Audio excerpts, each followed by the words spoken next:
እዚህ ምንም ሁኔት የምትባለውን ብትሆን እኔ ነኝ ያልደበኩላቸው። ሳራም ብትሆን ያልደበኩላቸው ነው አይደል? ሳራ ማለት እቺኛቱ ቢጃማ መሸጠው ናት። ጉቺ ብትሆን አላቃት ባለ ገዛችሁ የስ መሲም ብትሆን የእርዳታ ብር የበላች ሌባ ናት። እኔ ግልጽ ነው የምነግርህ እውነቱን ለማወቅ። እቺኛቱን በደላላ መሰርቅናት፣ እቺኛቱን በዳጣ መሰርቅናት። ማን ምን ሊያመጣ ነው? ቀይ መስመር የምንላቸው ሰዎች አንተ በደንብ ታውቃለህ። አንዴ የእነሱ እንደዚህ ግሩፕ ሰርቶ መንጣት ምን ሊያመጡ ነው? ምን ልታመጣ ነው? ማንኛ በደላላ በስርቆት የሚኖሩ ናቸው በአጠቃላይ። እግዚአብሔርን ያልዋሽም።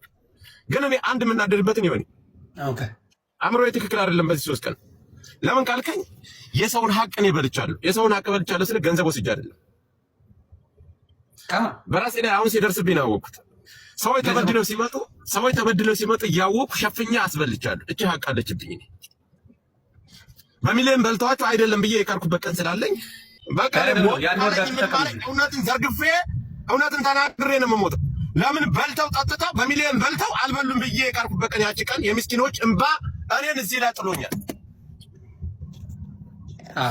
የበሉትንማ ቆርጥመዋል ብለህ ጉሮሮ ላይ መቆም ነበረብኝ። ግን ይሉን ታይዞ ይሸፍንኩላቸው ብራዘር